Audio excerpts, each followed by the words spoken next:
Shalom, good afternoon. This is Avraham Shira from Eretz Israel. We're having a little Erev Shabbat time together to talk about some awesome ideas. And number one, awesome Shabbat. Shabbat is awesome. How do we see it? Because the word Bereisheet, the first word of the Torah, the first 6 letters of creation, the utterance that led to all the other utterances of God's divine power into the realm of speech, into the 6 directions of space and time. The word Bereisheet spells Yirey Shabbat. The same letters are switched around and they become the awe of Shabbat. So in the beginning, we could say the awe of Shabbat. Now, the awe of Shabbat, what is the awe of a day? How do we have awe of a day? Most of us, we understand the awe of big famous people and the awe of beautiful, awesome buildings or a beautiful place in nature. It's easy to actualize a little bit of awe in our hearts when we see beautiful things. What are we talking about? We're talking about awe of a day, awe of Shabbat. Well, we know that Shabbat, well, it's much more than a day. It's not just a 24-hour period of time in a 7-day week.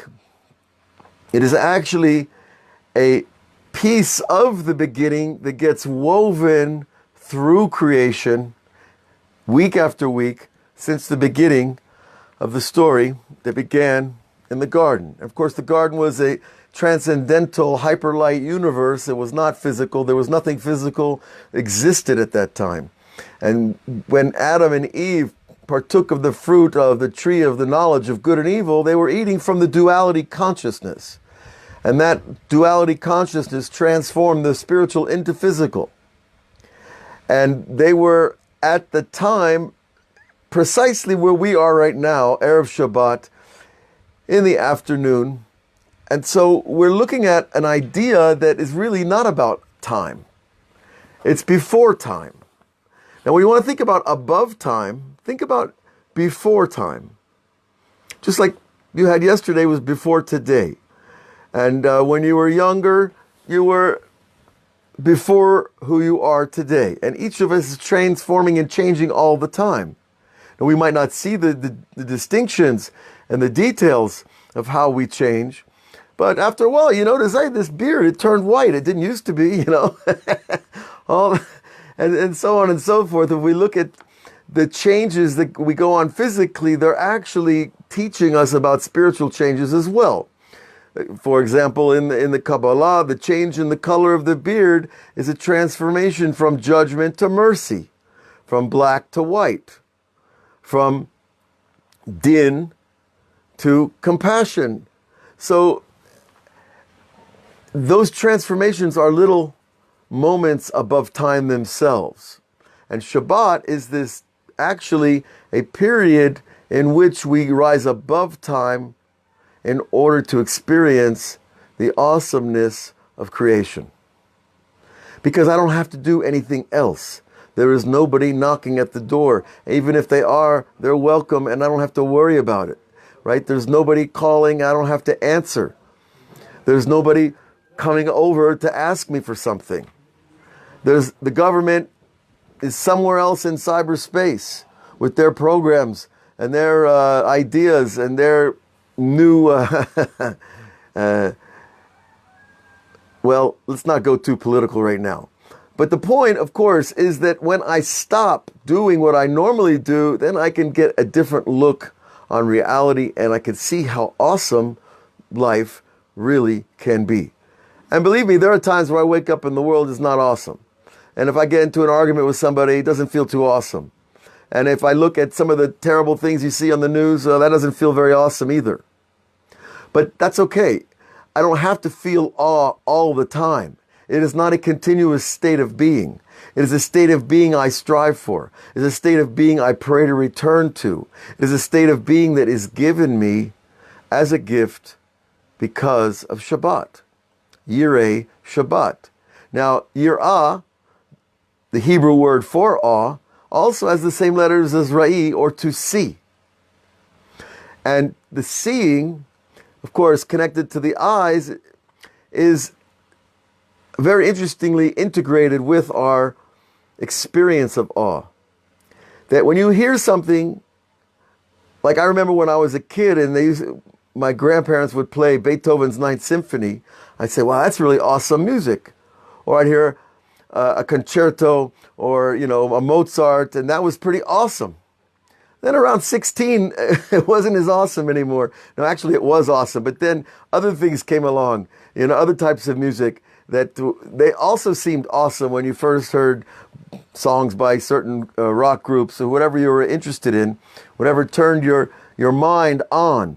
I remember thinking Pink Floyd was awesome music, and now I hear Pink Floyd and I'm like, oh, how depressing.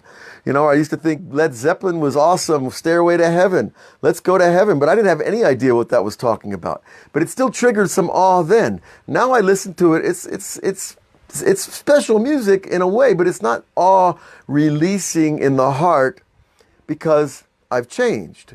And those changes are what happens when we take on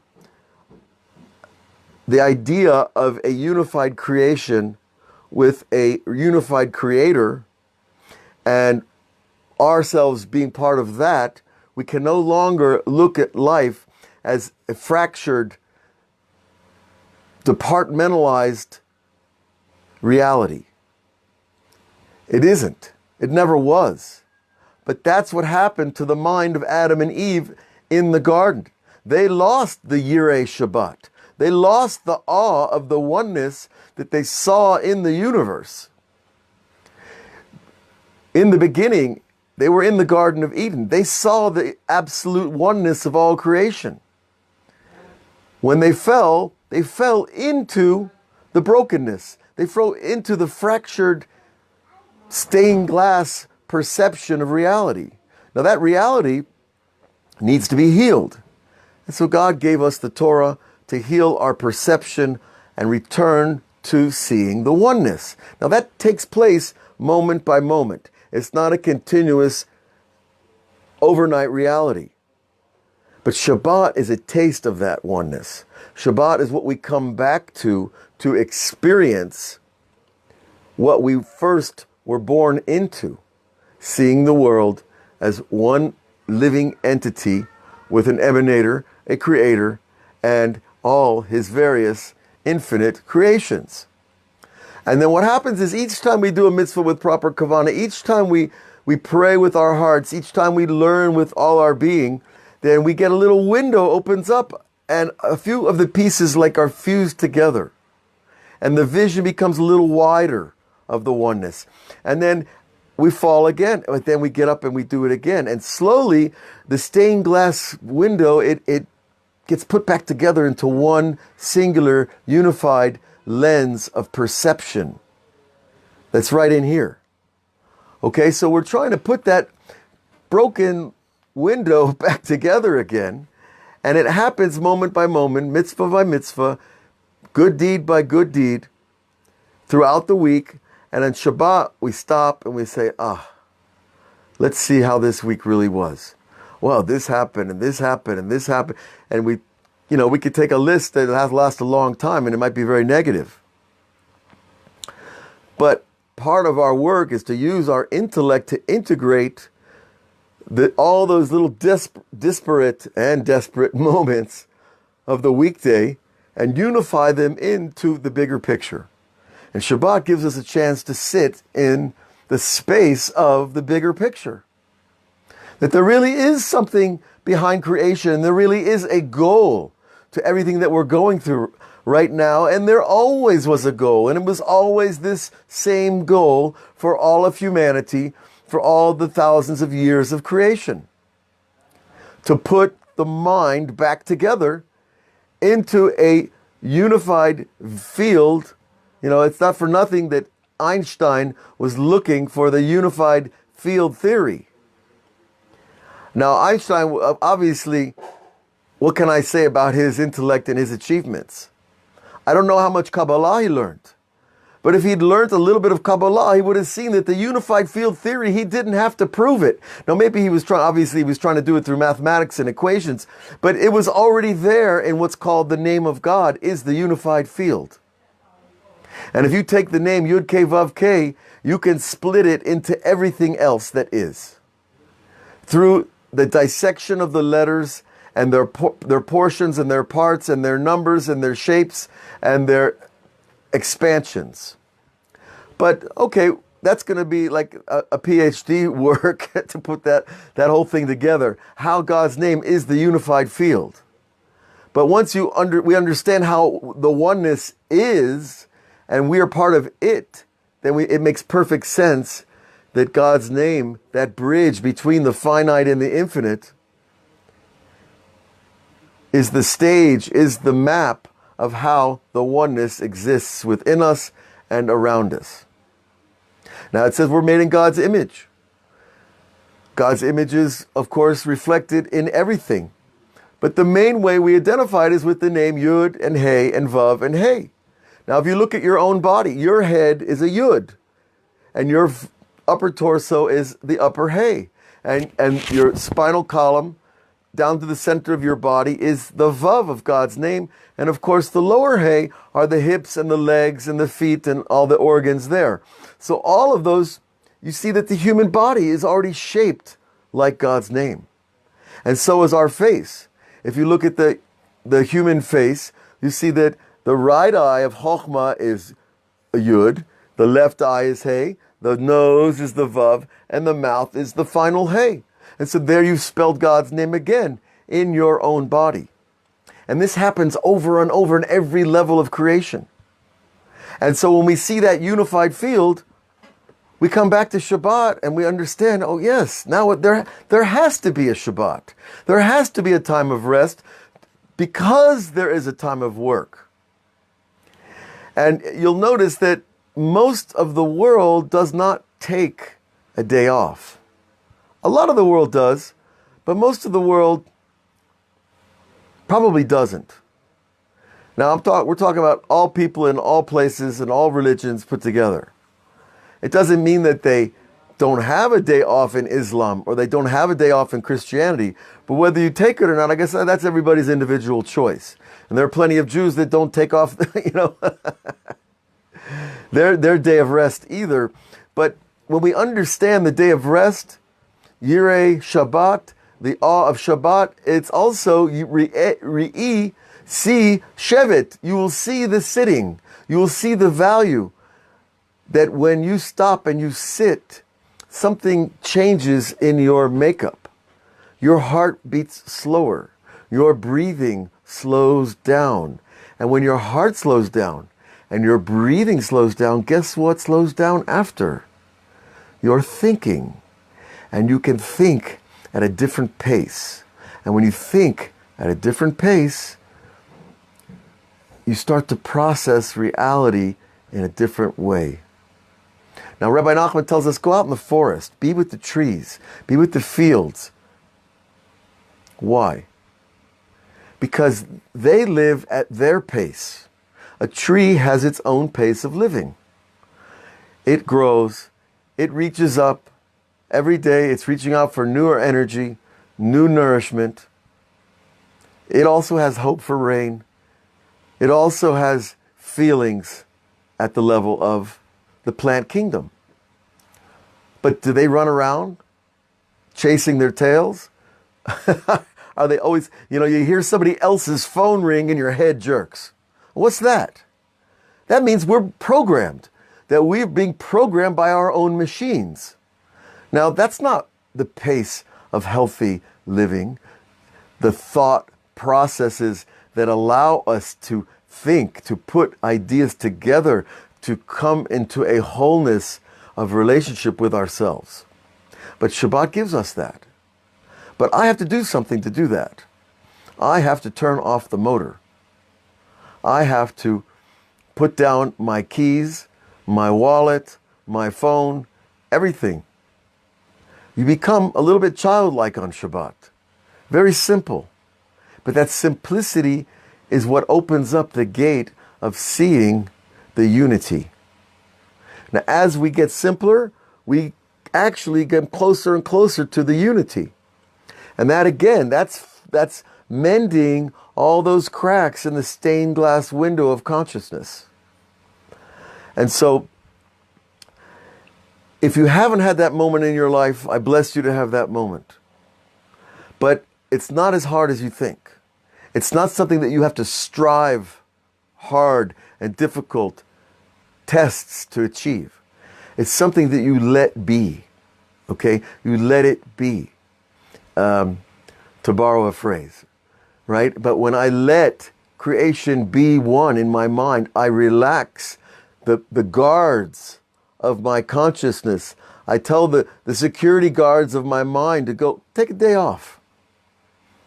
There's nothing to worry about here. I'm not under danger here. I'm not worried about the next protest or the next riot.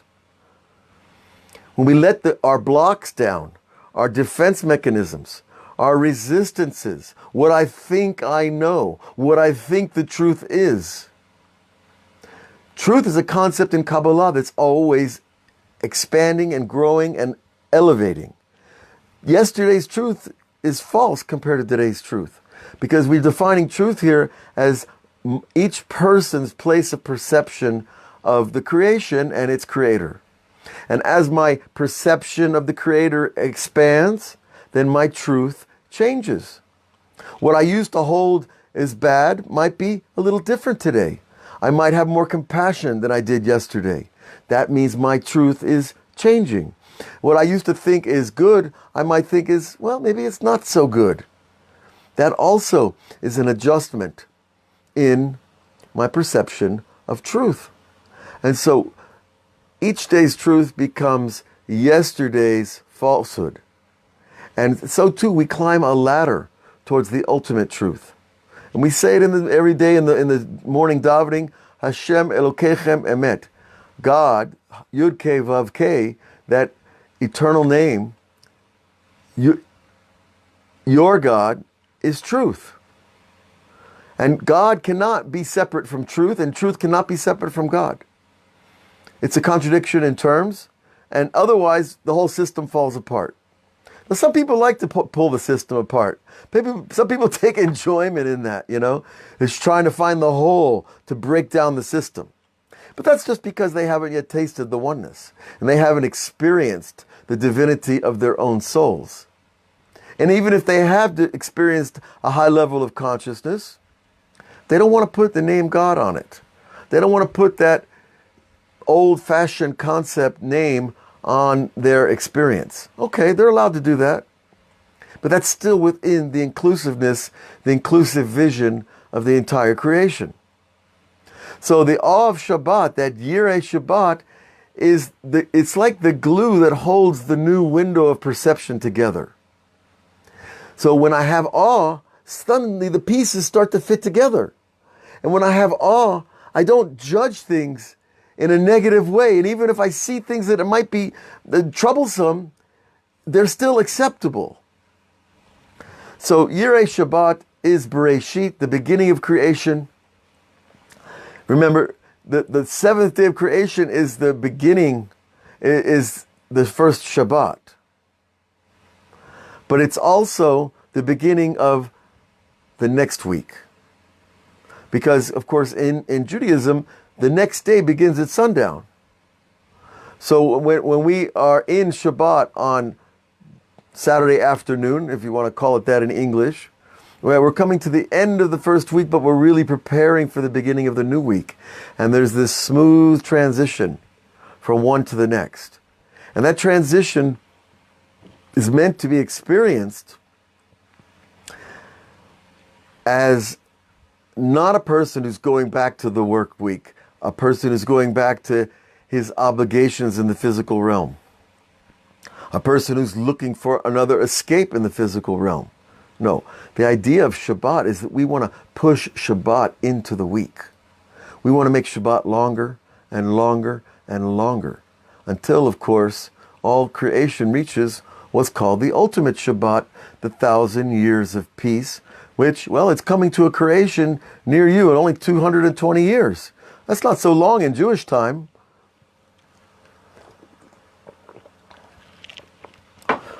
So if we give ourselves a chance to rest, we slow our mind down. We slow our processing of information down. We slow our tendency to judge and categorize down.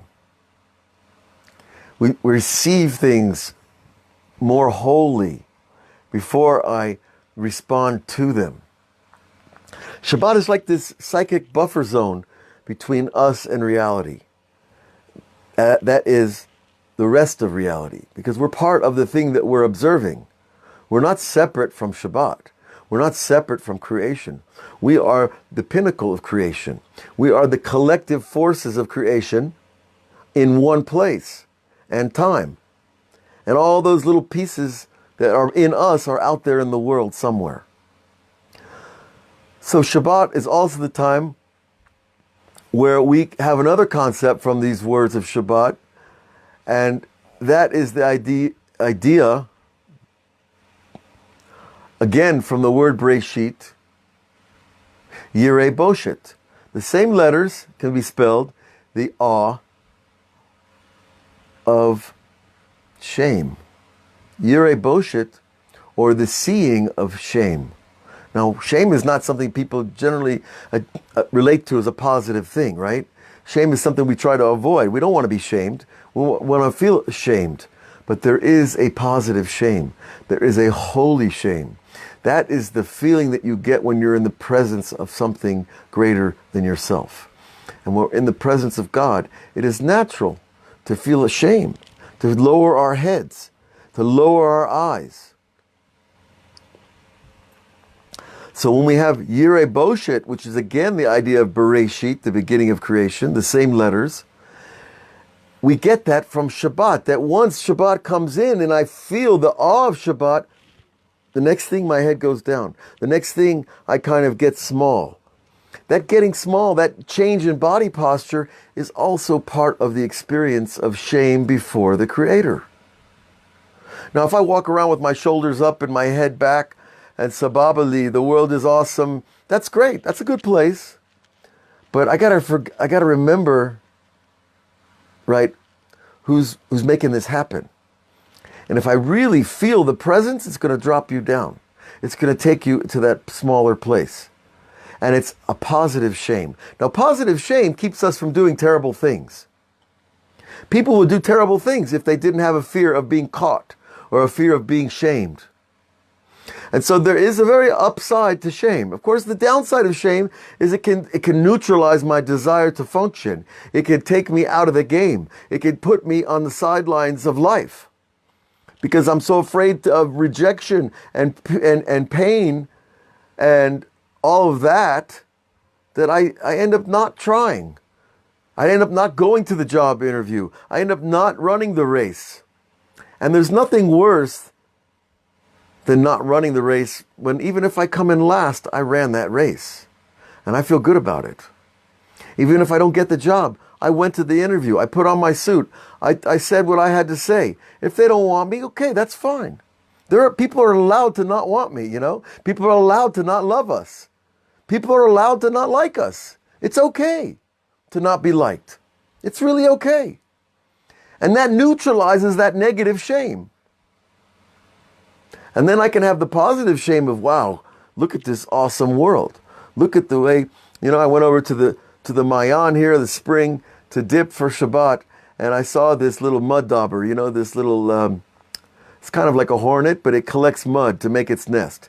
And I'm watching it collecting little globs of mud, and it holds it in a sack, and it takes it back to the nest, and away they go. They're building their home.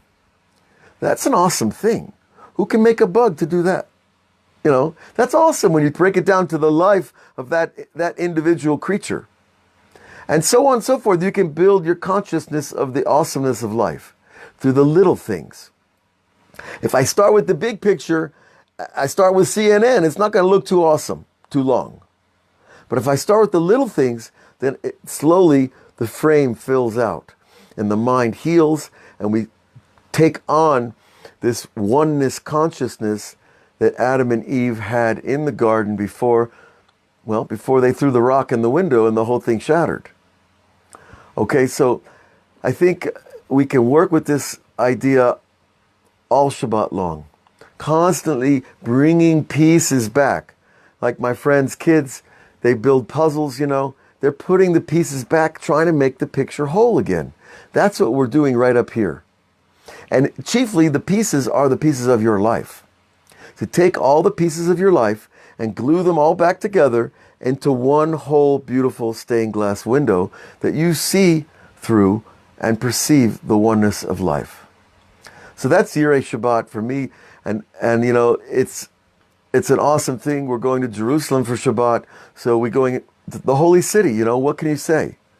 It's the address of the Shekhinah. And I'll bless all of you to come to Eretz Israel soon. My Rosh Yeshiva, who's a Mukubal for about 75 years, he said, he's in his 90s. He said, I said, Rebbe, when's Mashiach going to come? He says, when Mashiach comes, they're not going to be able to get in the country. And I'm like, oh my God, it's happening now. They're not letting people in the country. They're not letting people out of the country too much either. So what's happening? There's a big thing happening in the world. It might look terrible on the outside, but on the inside, it might be exactly what we need to transform this world and to enter into the true Shabbat. So we should all be blessed with that new consciousness, and one drop of that consciousness will change your day and change your life. And we'll come back and see you next week on Patreon and YouTube and Facebook and all the other platforms. God bless all of you. Shabbat Shalom.